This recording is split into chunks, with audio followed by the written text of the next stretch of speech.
Hey guys! So, today tuturuan ko kayo kung paano gawin tong ganitong klase ng video. So, thinking bubble siya kung tawagin. Paano ba siya i-overlay dun sa loob ng thinking bubble yung isang video on top of another video. So, nag-check ako sa YouTube guys kung paano siya gawin. And sadly, Filmora lang na tutorial ang nakita ko and CapCut yung ginagamit ko. So, diniscover ko dito sa CapCut kung gagana rin ba siya yung kagaya ng ginagawa nila sa Filmora, and gumana siya guys. So, naisip ko na ituro ko siya sa inyo. So, let's start! So, first gawa tayo ng new project. So, click new project and then hanapin nyo lang yung video na pinaka-base nyo.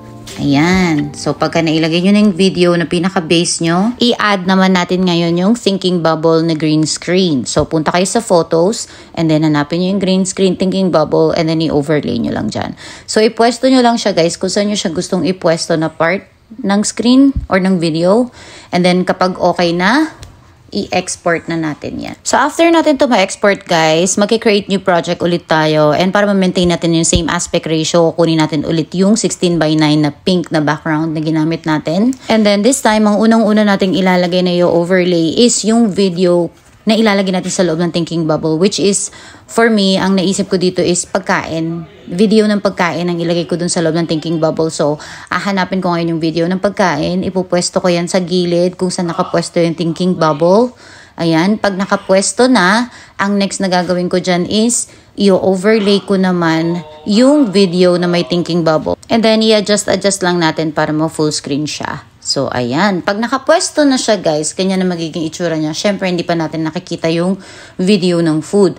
So, para makita at lumabas yung video ng food sa loob ng thinking bubble, i-click lang natin yung thinking bubble na yan, na overlay, and then hanapin natin yung remove background option sa baba. Then, may 3 options dyan. Sa remove background, select chroma key.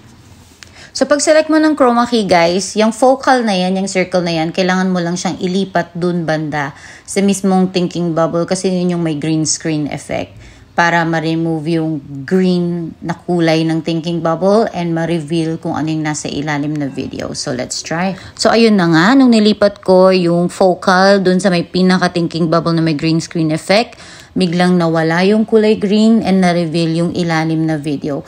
So, ganyan lang guys ang gagawin nyo. Pero since yung video ng food na nilagay natin sa ilalim is parang may nakikita pa kayo mga gilid-gilid niya na kulay pink, kailangan lang natin siyang i-adjust. I-expand lang natin para talagang, ayan, kagaya niyan para ma-cover niya yung buong thinking bubble at walang excess na pink dyan kasi ang pangit tignan. So, i-adjust nyo lang yung video dun sa ilalim. Ayan. And then, after nyan, okay na. Meron ka ng thinking bubble na video.